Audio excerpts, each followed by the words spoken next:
What happened this week? Cheyenne graduated from high school. Can you believe that? Oh, and I've been fine. Like, I wasn't weepy cry until the night before graduation. And she comes out, and she's like, Mom and Dad, come here, I want to show you something. She makes this whole video of her life, starting with me holding her in the hospital as a baby. Okay, so I'm like, yeah, it was kind of sad. So what she did was she said, Mom, I said, what do you want for graduation? She said, I want a mom and daughter trip to New York. So she graduates Friday night. I'm assuming I don't have to put a lesson together today because Kristen's coming. Friday night, Kristen calls and says, I'm not going to be able to make it. Saturday morning at 6 o'clock in the morning, we take off to New York. So we'll just see how this whole lesson goes. I got home last night. Okay, New York's kind of a really, really fun place. I got home and Rob said, okay, are you ready for tomorrow? And I said, my biggest concern is I don't think I can fit into anything. Okay, we ate. That's all we did was eat. Like, I don't normally eat breakfast, lunch, and dinner, but apparently we did that plus snacks in between, okay? So I was laughing because the first night I was there, I got in the bathtub and I was like, oh, this is so nice. And the second night I called out to Cheyenne and I said, either the bathtub got smaller or I got bigger in the last day. And I'm thinking it's just because I ate too much. So we were going to get a bagel one morning and she said, we asked someone, where's a good bagel place? They said across the street. So we walk in there and it's all like organic food. And Cheyenne goes, this just smells healthy. So she goes, I think we need something with more grease. So we left and went and had greasy, whatever, grease stuff for breakfast that you're supposed to have, okay? What else did I learn? I learned that I do not care about name brands, okay? It means nothing to me, but I have daughters and daughter-in-laws that actually do care. Like I spelled on my thing right here for Louis Vuitton, I spelled Vuitton V-A-T-T-A-N, and Cheyenne's like, you don't even know how to spell it. I mean, really. So, but it made me realize, so we went there and she wants she loves all that kind of stuff. So we went on Fifth Avenue, and she decides that she wants she got money for graduation, so she wanted a remembrance of New York. So she said, Mom, let's go to Tiffany's. The little blue block is Tiffany, yeah. Okay, well, it's 5 stories high. Okay, so if you want engagement rings, you're on level 2. If you want China, you're on level 4. If you want something cheap, you're on level 3. So we're like, sign us up for 3, okay? So we go up there, and now you gotta understand Tiffany's, everyone's dressed to the nines and they've got security and it's diamonds everywhere, okay? And so I walk in there in sweats, okay? And I have this t-shirt or this sweatshirt thing on that has a big star on it, pink star. It was kind of cute. And so anyway, this girl behind the counter, of course they're all dressed up, and she's like, oh my gosh, I just love your shirt. Where did you get it? And I couldn't bring myself to say Walmart, okay? Because that's exactly where I got it, and I knew that would embarrass Cheyenne to death, so I just said, somewhere in Phoenix, okay? So that was our big trip, so yay.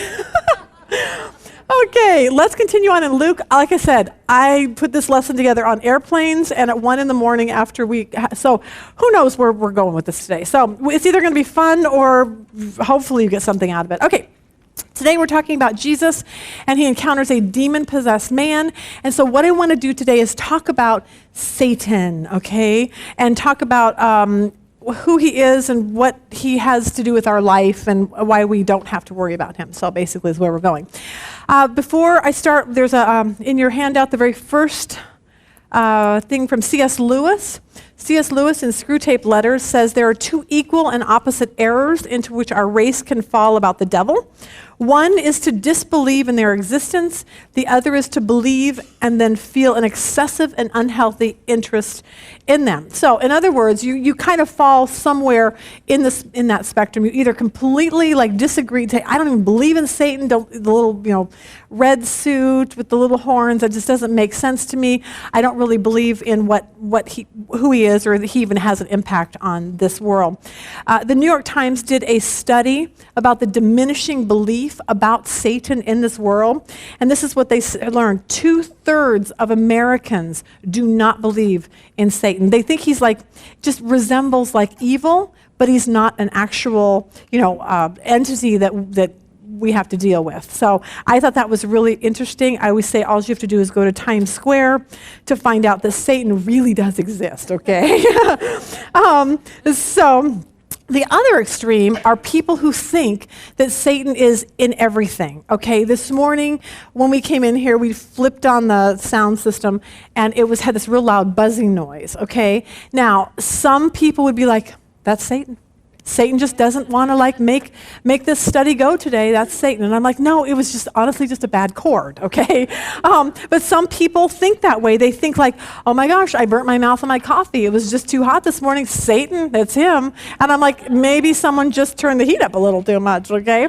I ran out of gas. It's Satan's attack on me this morning, okay? And I'm like, no, you probably just never saw that little blinking light and you forgot to go get gas. But see, I think people can get really, really goofy when it comes to Satan and demons. And so today I want to like help you to see him in reality, okay? And why you and I as followers of Christ, he kind of needs to be a non-issue in our life. And that'll stress out some people, but I think you'll get it by the end of the time. So for me personally, I'll never forget, I was walking when we did our study at the theater. I was walking by and this girl said, whoa, aren't you the lady that doesn't believe in Satan? And I'm like, I have no idea why you would ever say that because I couldn't teach Bible without teaching Satan. But then it dawned on me, probably because she's heard me say, I just don't take him that serious, okay? Because I think what I do is see how big God is and how awesome God is. And really in the scope of that, he doesn't have any influence on my life whatsoever. You know what I mean? So I think we're going to see that today.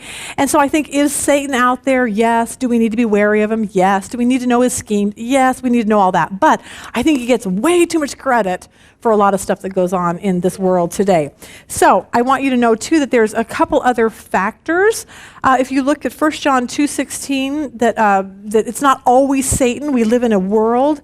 Look at verse 16, for all that is in the world, the lust of the flesh, craving for sensual gratification, the lust of the eyes, greedy longings of the mind, and the pride of life, assurance in one's own resources, or in the stability of earthly things.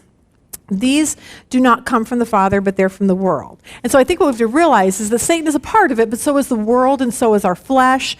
And when we're born with a sin nature into a fallen world, and it's not always Satan that's the problem, okay? It's just a lot of it just comes from our own flesh and the world that's around us. They're going to tempt us just like Satan does, but it's not always him. So I just kind of want to throw that out there first. Perfect example to me of this was when we went to New York, Times Square, standing in Times Square, one of those red buses passed by, and I just got to hear him say, for all the advertising right there in Times Square, $40 million a year, okay? And you look up and all you see are half-naked girls, okay, in nothing but bras and panties, and you're just kind of like, oh my gosh, look at that, in like they're like Godzilla size, you know, they're huge. And then it's all, you know, stuff for theater, and I love the theater, but it's all fashion. It's like who can dress the nicest and who can spend the most money and and it's all of this whole world system. And I felt so sad when I left there because I thought, that stuff's never going to make you happy. But the people living there, people rush to New York to try to make it in New York. And I'm thinking, it's just that's vanity. So anyway, for those of you that are kind of obsessed with Satan, I'm hoping today that I want to help you today and see that God is so much bigger than the devil. And so when we put our trust in the bigness of God, Satan just becomes kind of a non-issue. So, and I learned that from the Bible, and we will learn that today. But we see that Satan will end up in the lake of fire, and he and his little demons end up there. We'll learn today that demons have to flee at the command of Jesus. Okay, they're scared to death of him. Okay, so that's a really good thing. And so the Satan and his little band of demons are not going to win this war. And so when we go into it, we realize he just doesn't have that much power over us. Okay, so that's a really, really good thing. And I always say, let's focus more on Jesus, less on him, and that's good. So let's talk about Satan first, before we talk about this demon-possessed man. Yesterday on the plane home, we were sitting there right before takeoff, and the pilot comes on and he says, hello, all passengers. We just found out we have a gas leak in the tank and we're leaking fuel. Okay, now, I thought, thankfully, they found that before we took off, okay? So it's kind of good to know things before they're going to happen. So I think that's why we do need to be wary of Satan before we know what he could do to us. So first, I just want to tell you, I think, about 5 different things about Satan. First thing you got to realize is this: he was created, okay? He was a created being by God. He was an angel, okay? He decided he was very proud. He wants to be like God, so he takes a third of the angels and anyway, God casts him down into the earth. So what you're dealing with is a created being who is nowhere near as powerful as God. So I think so many people think you've got Satan, you've got God, and they're equal, and they're just constantly warring each other. It's not like that. God is this big. Satan's a little created being who just thinks he's all that until the end of time, okay? So we have God. If you think about it, the demons, if a third of them left the heaven, came down here, that means we have God, who's all-powerful, and 2/3 angels. I kind of think we're winning that whole scene. So I think that's a good thing. If you look at Isaiah, I put some verses in there, Isaiah 14, 13 through 15, this is all about Satan. And you said in your heart, I will ascend to heaven. I will exalt my throne above the stars of God. I will sit upon the mount of assembly in the uttermost north. I will ascend above the heights of the clouds. I will make myself like the Most High. So this was his whole thinking in his little mind. If you go down to Ezekiel 28, go down to verse 15, God is saying, you were blameless in your ways from the day you were created until your unrighteousness was found in you. So he was a created being, so that's really good news for us. 2, the second thing you need to know about Satan is that his power is very, very limited, okay? If we read that in Job, Satan has access to the earth, but it also seems he has access to God, which that's, I don't really get that, but Job says that. If you look at Job 1, 6 through 9, now there was a day when the angels of God came to present themselves before the Lord, and Satan, the adversary and accuser, also came among them. And the Lord said to Satan, from where did you come? Then Satan answered the Lord, from going to and fro on the earth and from walking up and down on it. And the Lord said to Satan, have you considered my servant Job? There is none like him on earth, a blameless and upright man, one who reverently fears God and abstains from and shuns evil because it's wrong. Then Satan answered the Lord, does Job reverently fear God for nothing? Now, that's a frightening thing. I heard one time that it's like, in our lives, you never want to be as good as Job because you're afraid that he's going to say, hey, down there is Sarah and Susie, and they're kind of really awesome. Now go attack them, okay? But I think he does this for a reason. He's trying to make a point to you and I so many years later that anything that happens to you and me has to be filtered through his hands, okay? So when you're saying, I'm being attacked by Satan, you need to look at it differently. Instead of looking at it like that, say, God is using this situation to teach me something or to grow my faith, or instead of looking at it like a bad thing, we need to look at it as a good thing. See, Satan has no control over your life unless God allows him to do something. Okay, and there's always a purpose behind anything that God allows, just like with Job, so that's a good thing.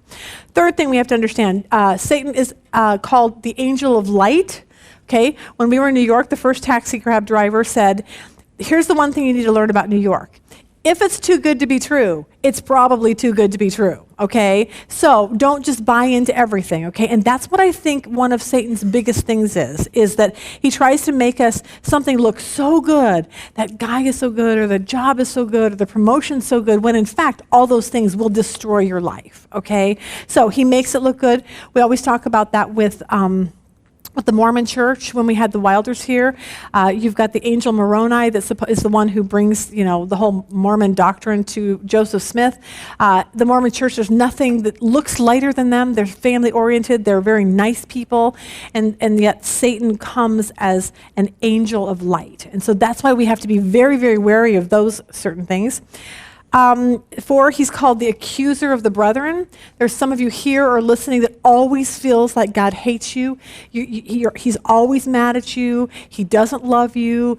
That's just accusations from Satan. And as soon as you understand that those are the wrong voices that you're hearing, then you'll be able to get past that and say, nope, I'm not going to believe that anymore because I know that God loves me. So I'm not even going to listen. But that's something that Satan does. And people will go into depression because they constantly feel like, I'm never good enough. They don't understand the cross and how God really sees you. The last thing is that Satan's goal for you and me is to make sure that we have no effect in this world for Christ, okay? And he's going to do anything he can to make sure that doesn't happen, that happens. Paul tells us in 2 Corinthians 2:11 to keep Satan from getting the advantage over us, for we are not ignorant of his wiles and intentions. So for us not to be ignorant, we have to know he comes as an angel of light. He comes as an accuser. He comes to do anything to hurt our witness so that we cannot be effective for Christ. We have to know that he wants to turn us away so we can't be useful for God. When we were in New York, we went to see Cheyenne. I said, Cheyenne, what do you want to do? She said, Mom, I want to go see a Broadway play, The Newsies. I don't know if any of you saw it. It was a Disney movie, all about these kids back in the, early 1900s, I guess it was. And they are dancers, and it was so cute. But here's a little information on New York. If you ever go there, the tickets for Broadway plays are huge. They're just ridiculous. But there's this place in Times Square that you can go to, and if that day, like you actually go there, and whatever's playing that day, if they have extra seats, tickets are half price, okay? So we went there at 3 o'clock in the afternoon. We're like, okay, let's go see the Newsies tonight. So it was half price. It was kind of the coolest thing. And we had 11th row seats, okay? It could not have been better. So it was really fun. Anyway, when you're reading the playbill, New York and that whole Broadway scene, like, I don't even know how to, not stereotype it, but you've got a whole gay population, most of the, not most, a lot of the dancers most likely. That's just the way it is. And I didn't even know if I should say that, and don't write me on that. But I think that's the culture that goes on there, okay? So you kind of get that. So we look at the playbill, and it tells who the people that are starring in it.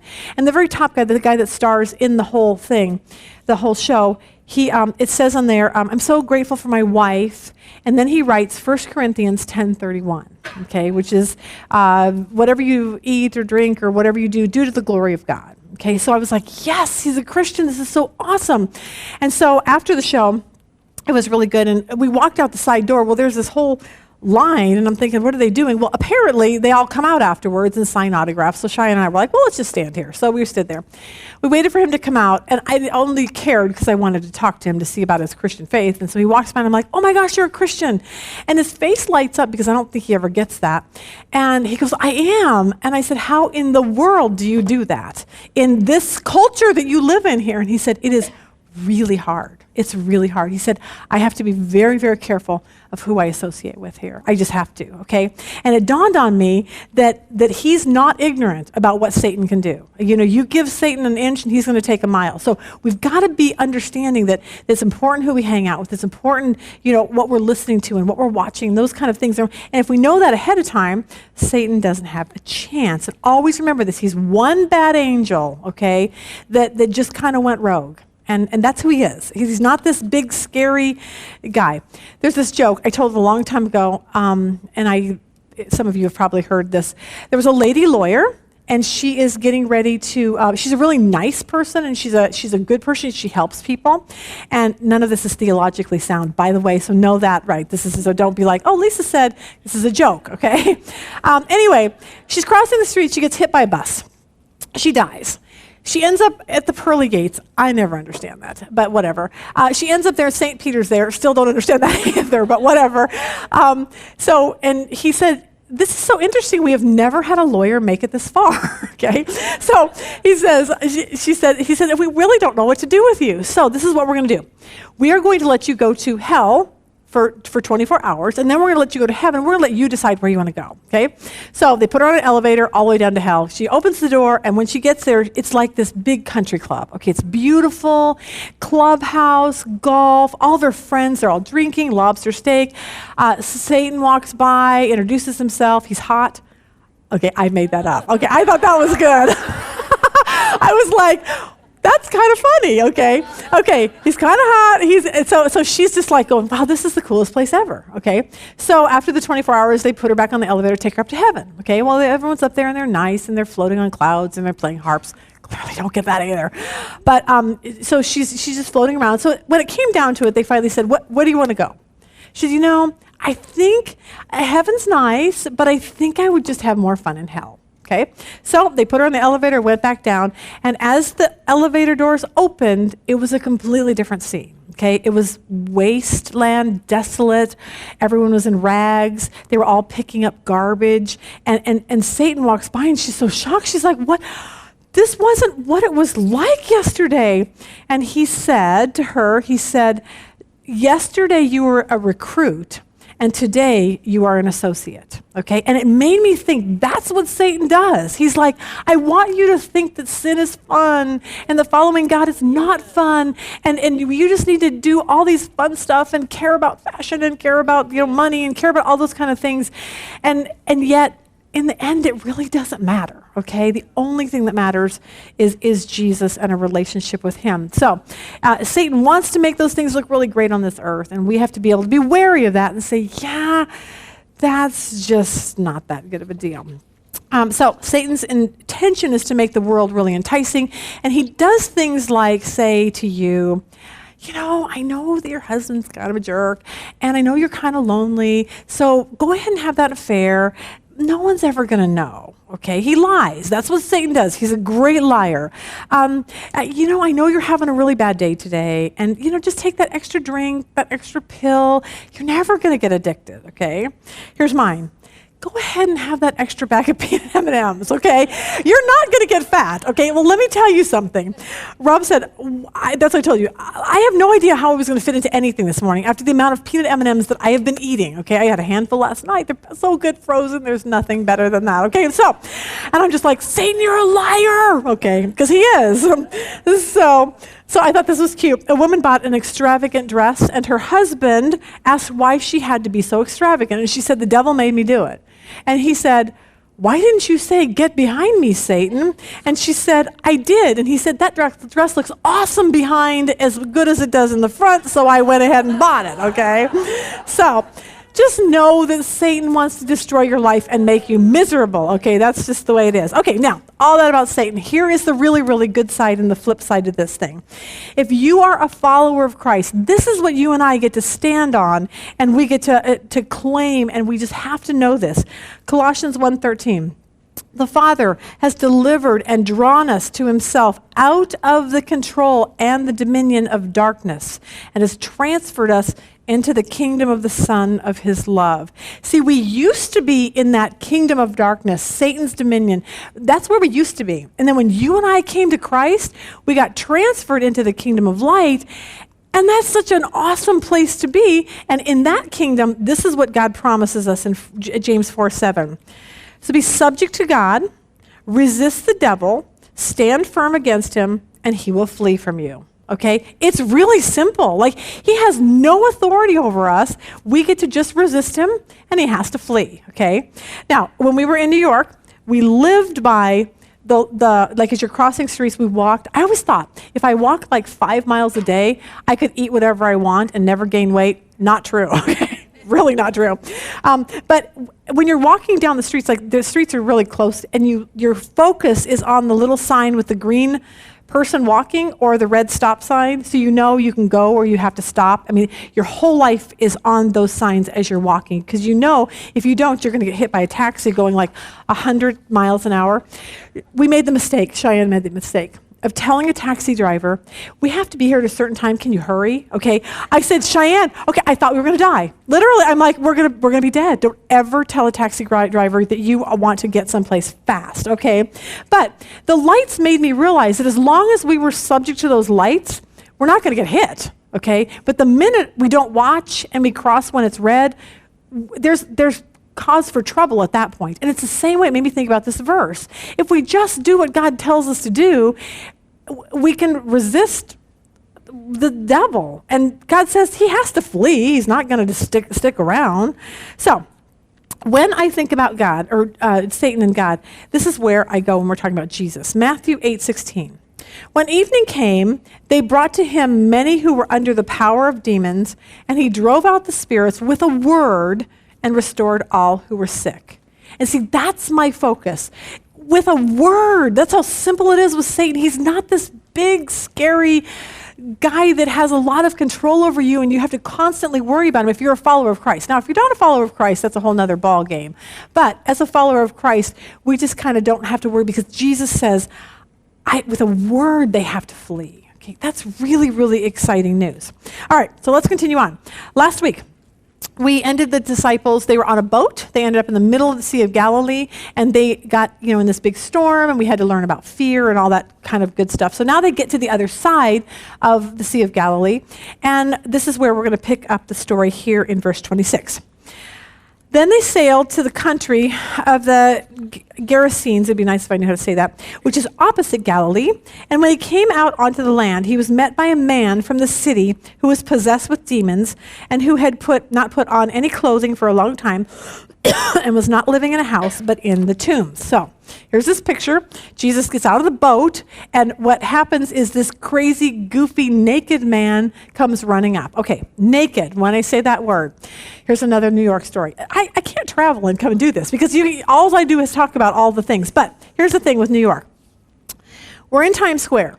And people take pictures with like, they have a guy dressed up as Mickey Mouse, let's say, or Spider-Man, and you get your pictures. I don't get the whole thing. But anyway, we walk into Times Square, and there is two girls standing there pretty much naked. Okay, that's what made me think about this. Okay, they have a little G-string on. Someone has taken paint, like a really thin little, not even paint, not like paint that covers, but almost like a sheer pink they just sprayed her with, but you could see everything, okay? And she's standing there, all these men are like taking pictures with her. I'm like, you guys are just disgusting, but whatever. Okay, but I was shocked, and I'm like, that's indecent exposure. You can't do that, because I'm thinking my 16-year-old, when we take him, I'm like, Rob, we can't let him see this girl that's standing there with naked. That would be horrifying. But so I asked, every store I went to, I was so upset about it. I'm like, why did they let her do that? No one had an answer. Finally, someone told me that in New York, it's legal to go topless.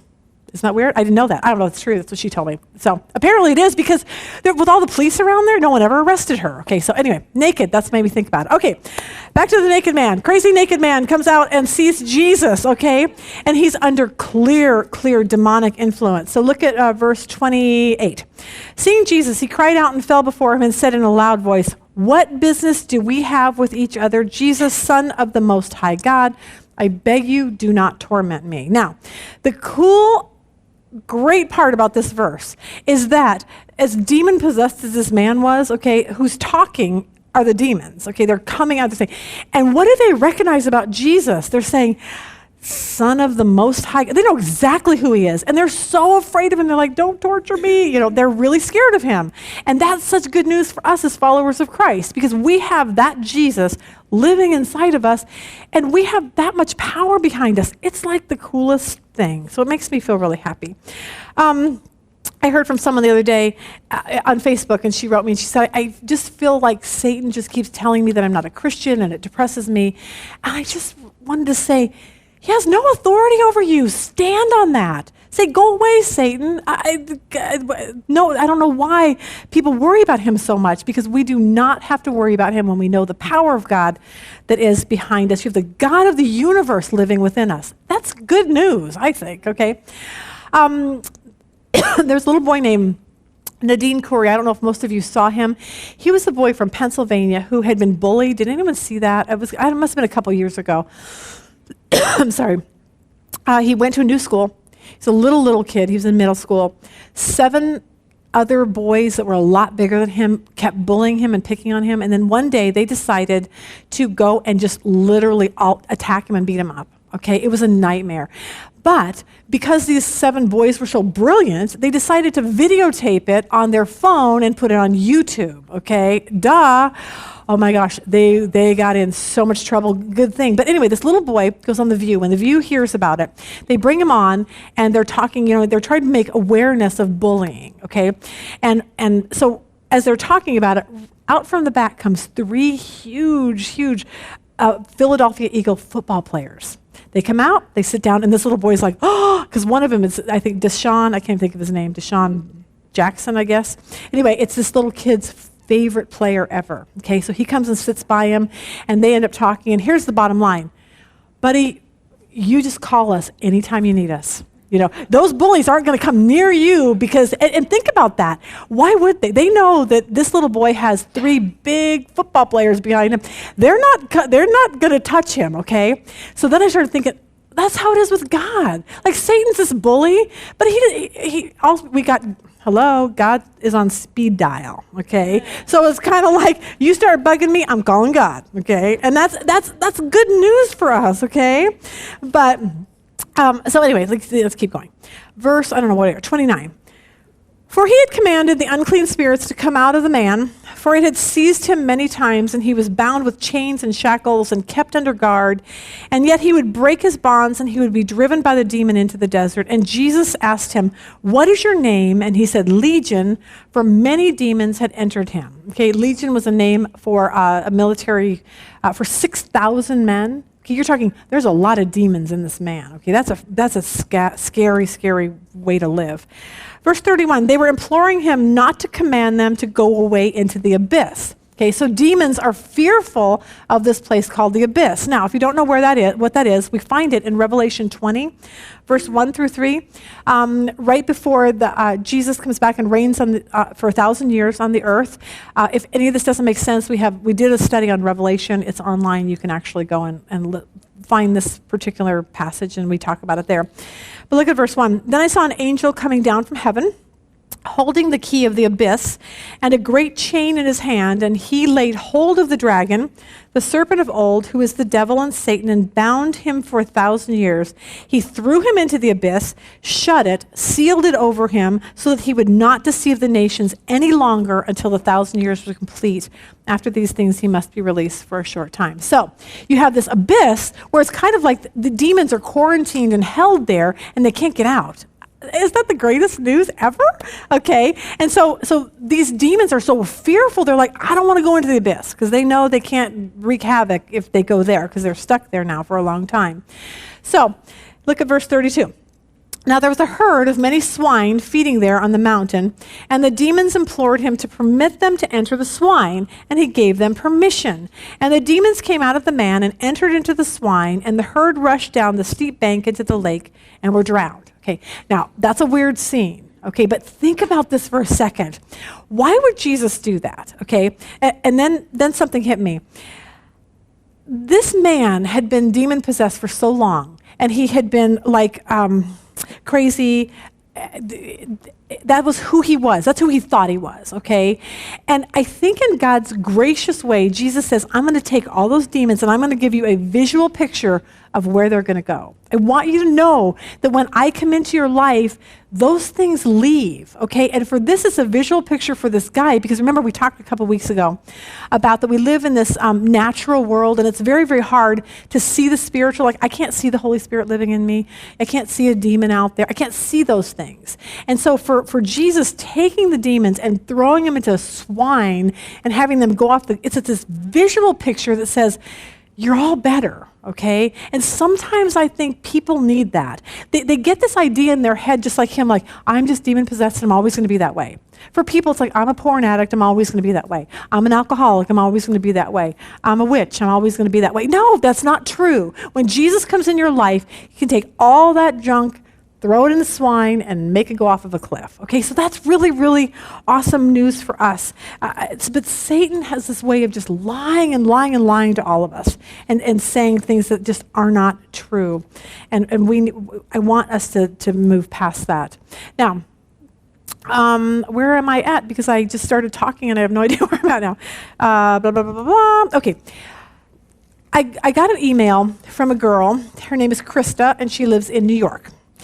And when I read it, she wrote me her story of what happened. And I emailed her back and I said, your story is so amazing that I want to read it in Bible study today, because it has this whole idea of how she listened to Satan's lies for so long that it almost killed her. Okay, and I said, your story will give so many people hope that we don't have to listen to the lies of Satan. We have to know the truth of God's word and believe that over the lies. So it's in your handout, and you can either listen or you can read along with it, because it's hard for me to listen. I start thinking about lunch if it's not in front of me. So you're welcome to to read along here. This is Kristys Story. I spent so much of my life feeling like a failure and believing that God was so disappointed in me that he wanted me to commit suicide. 12 years ago, I was on the edge of doing just that.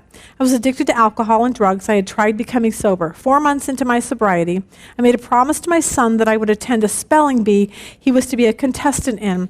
I shared custody of my children with my former husband, but he had primary physical residence. You can imagine the disappointment my children already had in me considering my previous lifestyle choices. At that time, I lived 4 hours away from my children, and I had never driven the route to their school alone. The morning of the spelling bee, I got lost before I ever found the interstate, put myself behind 45 minutes. When I finally arrived at his school, I walked in just as he was walking off stage after missing his first word. His eyes met mine. I physically felt his pain. I could read his thoughts. If you had been here, I wouldn't have missed my word. Why can't you just keep your promises? Why can't you just be my mom? When it was over, I tried to console him, but I knew I had hurt him. It didn't matter this time. My excuse was legitimate. So many times before, they had been lies. I left and considered going to one of my old dealers, but I refrained and gave myself a small pat on the back for denying myself. But as I began the long drive home, I started hearing God's voice. You think you're some kind of a success story because you kicked booze and cocaine? Ha! You're a joke. You are nothing. You are an abomination. You have prayed to me to take your life, but you are not even worth my time. Your own birth mother didn't want you. Your husband didn't want you. Your children don't want you. I don't want you. You must do this. Do it now. Crash this car. I was hysterical. I pulled the car over, sobbing inconsolably. And sometime after, I calmed down enough to finish the drive safely, but I decided it was time to buck it up and do what I had to do, and so I began to make a plan. During this time, I had remarried. My husband was an over-the-road truck driver away on one of his trips. I lived with his mother in Florida. When I got home, I told her all about how I got lost and ruined my son's big day. I sobbed in her arms and she prayed for me, but I felt no comfort in her prayers. Jerry worked for the Florida Baptist Convention, and her job required a lot of travel. It just so happened that she was going on a trip the upcoming weekend. Jerry also had some medical problems which caused her a great deal of pain, and she had various narcotic pain pills in her medicine cabinet. It was her practice to take only what she would need on our trips. Since I would be alone for the weekend, I with access to enough pain medication to overdose. I decided this would be the means by which I would finally put an end to this miserable life. I wrote letters to my children and my husband, and I went to bed at peace with my decision. The next morning, Jerry came into my room announcing that her church's ladies group was going on a retreat that weekend. One of the ladies would not be able to attend due to illness. Her reservation fee was non-refundable. She thought I might want or need to go in her place. The retreat was being held in Lake Yale, a place I had gone to when I was 14 with my GA group. A place was very aware that a person could really feel the presence of God, a place I did not want to be at. Besides, I had plans. I'm a lousy liar and not a very quick thinker, so she caught me off guard, and I couldn't think of a good protest. To top it all off, Jerry is very persuasive, and so I agreed to go. As a matter of fact, I thought it would be better to take the pills with me on the trip. I can take them after everyone goes to sleep, wander off in the woods, and poor Jerry wouldn't have to come home to a body. Yes, this was better. The first night of the retreat, after getting settled in and eating dinner, all the ladies gathered for a time of worship and testimony from the women who came to speak. I wish to this day I could remember her name, but sadly I cannot. I made it a point to be there in body only and not listen to anything anyone had to say. All of that was for the other women there. I was there for a different purpose. I succeeded in blocking everything she said up until the very close. For the end, she asked us all to bow our heads, close our eyes. I did bow my head, but I peeked because I could hear a slight commotion. I could see that she would walk behind the projection screen and was putting on some kind of a robe. It was white and something like a choir robe. It went from her neck to her feet, and all over it were words written in bold letters: adultery, abortion, alcoholism, lying, cheating, stealing, gossiping, drug addiction, etc. After she prayed, she came from behind the screen. She began to slowly turn around while she said, "Think of the robe as your life." Maybe there are some of you here today that can relate to some of the sins written on this robe. I can certainly relate to more than one of them. She said, then she asked us to look in the back of the program books that she gave us when we came in. There we found a 5x7 piece of red transparent plastic. She continued, now think of this red piece of plastic as the blood of Jesus Christ and put it over your eyes. At the moment I looked at my life through the blood of Jesus, and all I could see was radiant white, pure and clean.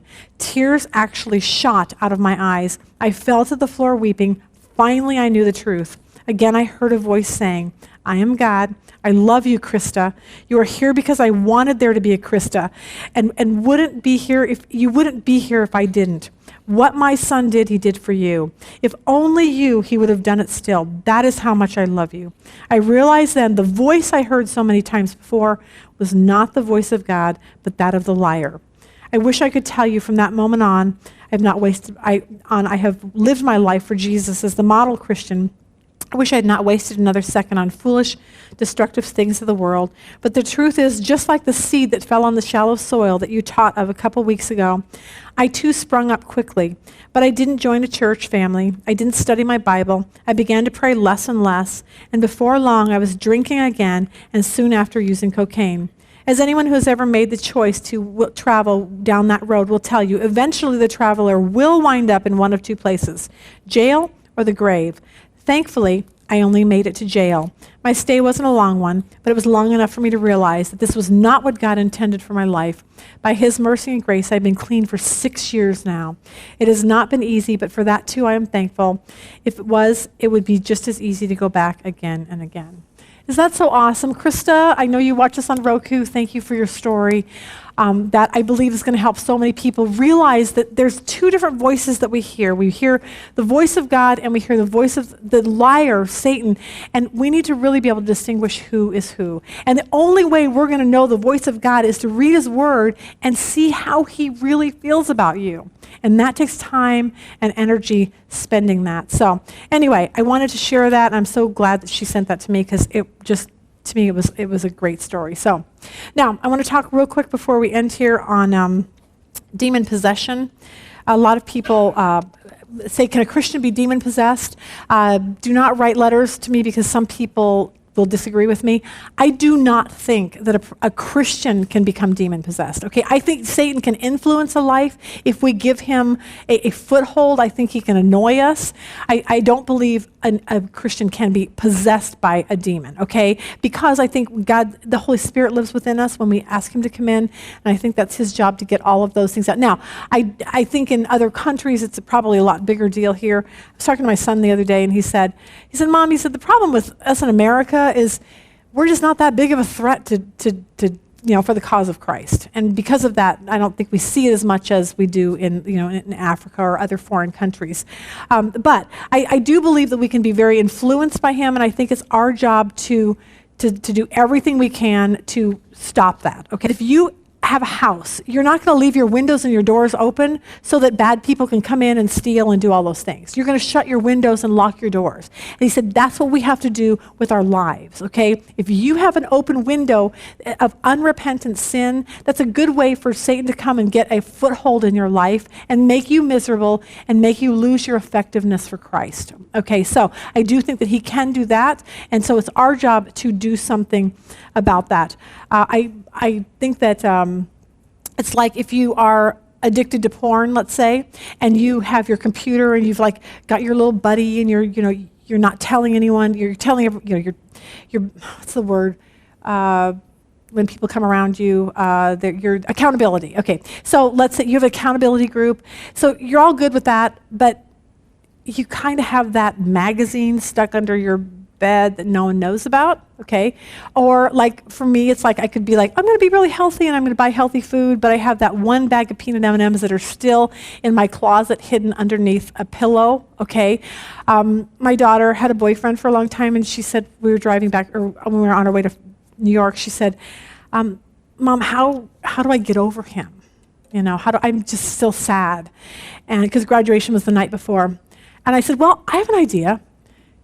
Get him off of Twitter, unFacebook friend him, don't be in contact with anyone that he knows. Like, you have to do something if you're gonna get better, okay? We can just pray, oh, God, help me to get over him. But sometimes we have to take that step to throw the magazine away, to dump the peanut M&Ms, and to unfriend. It could be anyone, like your ex-husband or someone that you used to know that hurt you, okay?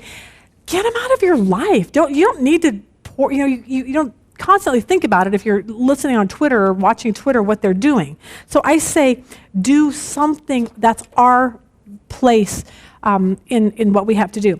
Okay, we gotta get through this. Verse 34, when the herdsmen saw that it happened, they ran away and reported it in the city, out in the country. The people went out to see what had happened. They came to Jesus and found the man from whom the demons had gone out, sitting down at the feet of Jesus, clothed and in his right mind, and they became frightened. Those who had seen it reported to them the man was demon-possessed and had been made well. And all the people of the country of the Gerasenes and the surrounding district asked him to leave, for they were gripped with great fear, and he got into the boat and returned. Now, to me, this is a really odd scene, because here's Jesus who just restored this health to this man, and people wanted him to go away. So I want to say this really quick. For those of you that stand up for your faith and you love Jesus, people are going to be repelled by you. Plan on that. That's what happened here. Jesus did something great. He wants to be there to help people. And they're like, yeah, we don't want that. We're much more comfortable with the crazy demon-possessed naked man, okay, than we are with Jesus, who brings hope and healing. So just know that there's a battle out there, and sometimes people don't like us because we are followers of Christ. And so just know that. All right, verse 38, but the man from whom the demons had gone out was begging him that he might accompany him, but he sent him away, saying, return to your house and describe what great things God has done for you. So he went away, proclaiming throughout the whole city what great things Jesus had done for him. And I love the scene, because here's this man that Jesus has just healed, and he's like, Jesus, I want to go with you. I want to be disciple number 13. I want to just hang out with you. I want to just soak in everything. Teach me. And Jesus says, no, I want you to go home. I want you to go home and tell everybody, I once was lost and now I'm found. I used to be crazy, now I'm not, okay? And that's our job too as followers of Christ, because think of it, we all have a story. And God says, use your story in the sphere of influence that you have, because people need to know that Jesus changes lives, okay? There's a cutoff in your handout. Your story is the key that can unlock someone else's prison. Share your testimony. We put that on Facebook the other day. Your story, just like Kristys' story, can unlock somebody else's prison, but you gotta talk about it. Open your mouth and share it with people, okay? And that's what our job is. So, by ending today, these are just a few of the things. Know this, Satan is scared to death of Jesus, okay? And know the power that you have behind you. The promise is that if we resist him, the devil, he's gonna flee from us, okay? And spend time in your life closing up all those windows and doors. If you know you've got sin in your life, if you know you've got unrepentant sin, confess it, ask God to just take it away and shut that door, because that's how Satan's gonna get a stronghold in your life, and you definitely don't want that. And I always say this, let's spend time making God really, really big and just minimizing Satan. And that's why I wanted to name the lesson, Big God, Little Satan, because that's how that all plays out. And remember this, you have God on speed dial, okay? God, thank you for your word. Thank you for this wonderful news today that you are so great in our lives, and we have nothing to fear ever, ever, ever. God, help us to know that you want us, just like this man, to go into our families and our neighborhoods and our world and share you with other people. Because, God, you've given us the greatest gift. You've transferred us from darkness, and you've put us into light, and you've given us this promise that Satan has no authority over life. And we're so grateful for that, and that's just worth shouting from the rooftops. God, thank you for these women. Bless them this summer as they go out, and just keep them safe. Thank you for your word. Help us to grow in our faith this summer. In Jesus' name, amen. And maybe you're going to struggle every single day of your life with the situation that you have. Maybe you wouldn't yell at your kids, but do you gossip at all the girls? Okay? Maybe you wouldn't wear those pink, but it's so true. It's like, what do people say about Christians? You're so judgmental. As we progress in our relationship with Christ, our lives will change. And now, instead of judging, when you believe the Bible and the Bible alone, I said, that's what we live for, is just this one